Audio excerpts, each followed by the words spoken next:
हर स्तर के और हर विधा के कलाकार आप सभी यहाँ पर आए हैं। गायक, नर्तक, हास्य कलाकार, वादक, अलग अलग विधाओं के कलाकार आप सब यहाँ पर एकत्रित हुए हैं। आप सभी को नमस्कार। साथ ही हमारे अतिथि रूप में मंच पर हमारे श्रीमान पालन सिंह जी प्रति मामा जी, आपको भी सेवा जोहार है। साथ में हमारे सम्मानीय श्रीमान मदन सिंह जी पुरस्ते विभाग सेवानिवृत्त अधिकारी रह चुके हैं, आपको भी सेवा जोहार। हमारे महाराज जी आपको भी सेवा जोहार। हमारे मोदी धर्माचार्य के रूप में पुण्यमाचार्य के रूप में काम करते हैं श्रीमान प्रेम सिंह भट्टा जी, आपको भी सेवा जोहार। आप सभी जो यहाँ पर कलाकार आए हैं, आप सभी को सेवा जोहार करता हूँ। बड़े सम्मान की बात है और आज ऐतिहासिक दिन है कि ये महाराजपुर मंडला की पावन धरती पर जो महाराजपुर है, वो अभी कुछ हमारे जो बच्चे हैं, युवा हैं, आपको शायद मालूम न होगा कि इसका नाम महाराजपुर कैसे पड़ा। तो हमारा राजा गढ़ा वंश में राजा महाराज शाह के नाम से महाराजपुर, ये ऐतिहासिक है, बहुत से लोग मालूम नहीं महाराजपुर क्यों, तो ये राजा महाराज शाह के नाम से, तो ये महाराजपुर की पावन धरती, गढ़ा मंडला की पावन धरती को बार बार करते हुए आज ऐतिहासिक दिन के अवसर पर आप सभी ने हमारे एकत्रित हुए हैं।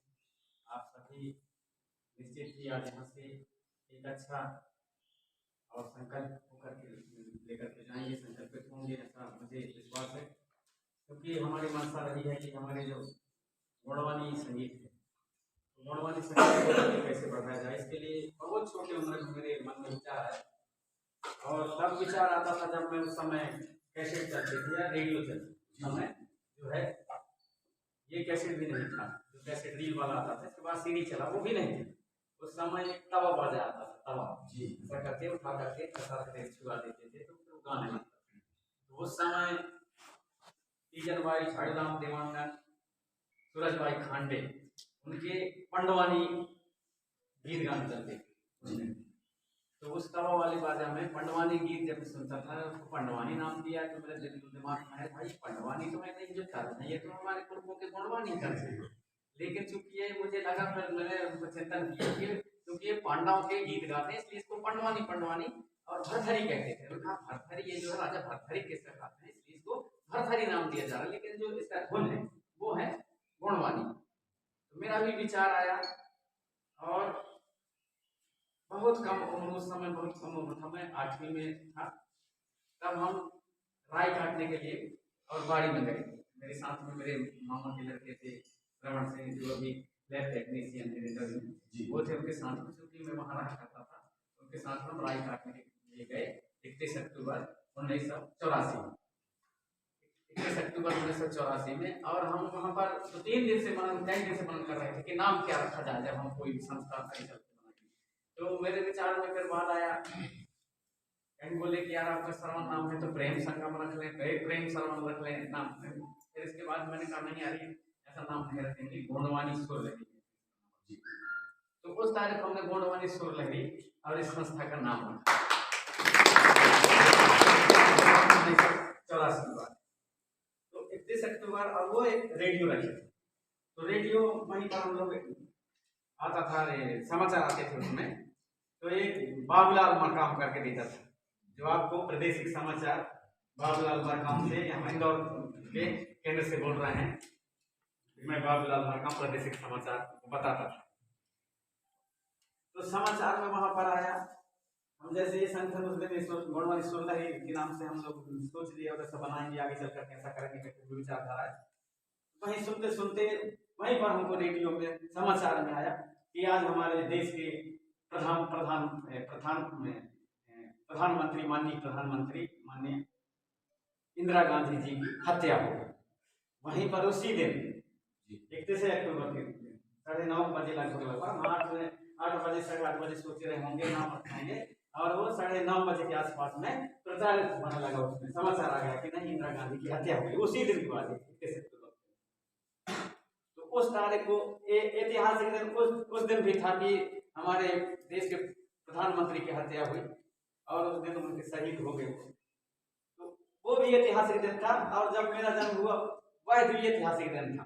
24 अक्टूबर 1970 को मेरा जन्म हुआ। तो 24 तारीख जो जून होता है, 24 जून, वह जो है रानी दुर्गावती की बलिदान तिथि होती है। ऐतिहासिक रूप से मेरा जन्मदिन भी पड़ता है। और जब संगठन का जब हम सोचे और गुणवत्ता संस्थान का हम लोगों ने विचारधारा बनाया, उसे नाम देने की तरह से उस दिन भी कोई ना कोई किसी की मृत्यु हुई, मतलब हमारे देश के मांगे हुए लोगों। तो ये ऐतिहासिक दिन है। और आज जो यहाँ पर महाराजपुर की धरती पर बैठे हैं, आज ये तारीख 27 तारीख, ये भी मेरे हिसाब से बहुत बड़ा ऐतिहासिक दिन है। ये आप हम सब ऐसे कलाकार एक जगह नहीं बैठे, एक जगह नहीं बैठे हैं, आप सब लोग यहाँ वहाँ गाते हैं, हमारे गुणवाना के गीत और संगीत गाते हैं, लेकिन इस प्रकार से एक जगह बैठने का अवसर ही नहीं मिलता। हमारे गीत और संगीत जब शुरू में गाते थे उस समय कोई सुनने वाला नहीं होता। यदि कोई हमारे कैसेट भी खरीद लेता था तो और छिपा के लुका के रखता था अपने जेब में कि कोई देख न ले कि ये गुणवानी गीत संगीत सुनता है, छिपा के रखते थे।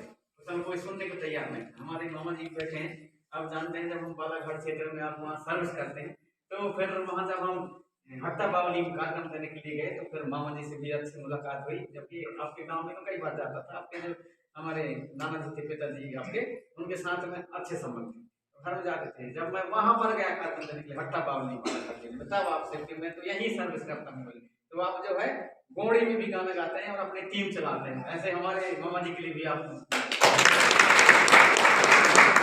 और हमारे जो पुलस्ते जी कहेंगे कि संगीतकार नहीं, ऐसा नहीं। आपके जो गुणवाना आंदोलन को बढ़ाने में आपकी बहुत अहम भूमिका है। उस समय रुकने के लिए कहीं यहाँ पर स्थान नहीं थे। उस समय कहीं भी रुकना पड़ता था हम लोगों को, कहीं स्टैंड में रुक गए, रात हो गई, उस समय बसें भी कम चलती। लेकिन उस समय ऐसे सामने आए कि आप ड्यूटी करते थे, पुलिस की ड्यूटी करते थे, तब भी आप सामने आए और पूरे सिवनी जिला, छिंदवाड़ा, मंडला जिला, पूरे जहां के भी उस समय सब ये मंडला डिंडौर जिला एक ही होता था। उस समय से आप लोग जब देखे कि नहीं इसमें जो है हमारे समाज के लोग इधर उधर भटकते हैं, तो आपने आधार बने। और जो भी यहाँ कार्य करता जाता था, कोई भी कार्य करता हो, गायक हो, चाहे वो प्रचारक हो, चाहे धर्माचार्य, उस समय धर्माचार्य नहीं था। उस समय जितने भी गुणवाना के प्रचारक लोग थे, चाहे कोई भी आंदोलन हो, कोई भी सभा सम्मेलन हो, यहाँ आया है यहाँ पर, और यदि कोई छह गया है तो आपके यहाँ ही रुकते थे सब लोग, और ये सब ससम्मान उनको खाना पीना खिलाते थे। गुणवाना को जो आगे बढ़ाने में आपका विशेष महत्व, यदि आप लोगों ने सेवा न किया होता तो आज जितने भी हमारे नेता हो गए, बड़े बड़े पार्टियों के नेता हो गए, धर्माचार्य हो गए, गीतकार हो गए, आप हम सब लोग हो गए, तो ऐसे यदि आप यहाँ आश्रय न दिया होता और आपसे आवश्यकता न की होती तो आंदोलन नहीं बढ़ता। तो आपका भी ऐसे महान योगदान है, आप हमारे पुलस्ते के लिए आप सभी लोगों का बहुत बड़ा इस आंदोलन को बढ़ाने में।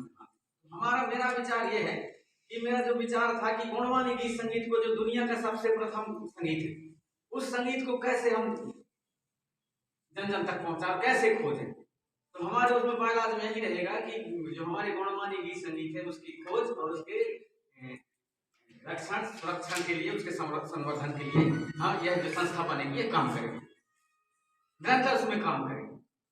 गुणवानी संगीत की खोज के तह तक पहुंचने का प्रयास करेगी और इसके रक्षण संरक्षण संवर्धन के लिए काम करेगी। पहला हमारा ये है। उसी के लिए कहें अब गोंडवानी जो है केवल कहें कि हम केवल गोंडी पारसी भर में हो गए, ऐसा नहीं। गोंडवानी किसी भी भाषा में हो सकती है। गोंडवानी जो संगीत है किसी भी भाषा में हो सकता है, वह कन्नड़ में हो सकता है, तमिल में हो सकता है, तेलुगु में हो सकता है, मलयालम में हो सकता है, मणिपुरी में हो सकता है, कुचिपुड़ी में हो सकता है, हिमाचल प्रदेश में हिमालय उसमें हिमाचल प्रदेश भाषा, गुजराती में हो सकता है, पंजाबी में हो सकता है, कोई भी हो सकता है। क्योंकि जो गोंडवाना है, गोंडवाना में पूरे धरती के आधे भाग में जब कहते हैं तो संगीत भी आधे धरती भाग में फैला रहा होगा। इतना तो आप हम सब लगा सकते हैं कि हमारा जो संगीत है धरती के आधे भाग में हमारा संगीत फैला है। उसमें तरह तरह के संगीत, अलग अलग क्षेत्रों में अलग अलग प्रकार की बातें, सभी का अपना अपना महत्व। तो हमारे जो गुणवानी संगीत है उसकी उत्पत्ति तक और उसके जो खोज है वहां तक यह जो संस्था है वो पहुंचने का प्रयास करेगी। और आप हम इन्हीं में से जो जिसका दिमाग, जिसका जितना उनके मानसिक परिष्कार जितना जहां तक उनके खोज पहुंचेगा वो अपने अपने हिसाब से लिखेंगे। और उसको अब हम सब ऐसे इसी प्रकार से बैठ करके वहां पर मनन करेंगे कि इसने जो लिखा है वास्तव में सही लिखा है कि गलत लिखा है। तो जो सही चीज है वो सही चीज वहां तक पहुंचना चाहिए, उसकी खोज हो सके और दुनिया को हम बता सकें कि हम लोग यहाँ के प्रथम मानव हैं। और जब हम लोग मूलवासी कहा जाता है तो हमारे गीत संगीत भी मूलवासी किस प्रकार से सबके जन्मी है। तो ये लोग 7 सुर कहते हैं, तो हमारा होता है विशेष करके 3 सुर। 3 सुर, अब 3 सुर कहां से आया? 1 सुर से आया। तो 1 सुर से आया तो उसको हम कैसे हमारे उत्पत्ति हुई उसकी भी हम लोग जो है एक पुस्तक में लिखने का प्रयास करेंगे और दुनिया को बताने का प्रयास करेंगे। ये संस्था का मुख्य उद्देश्य है।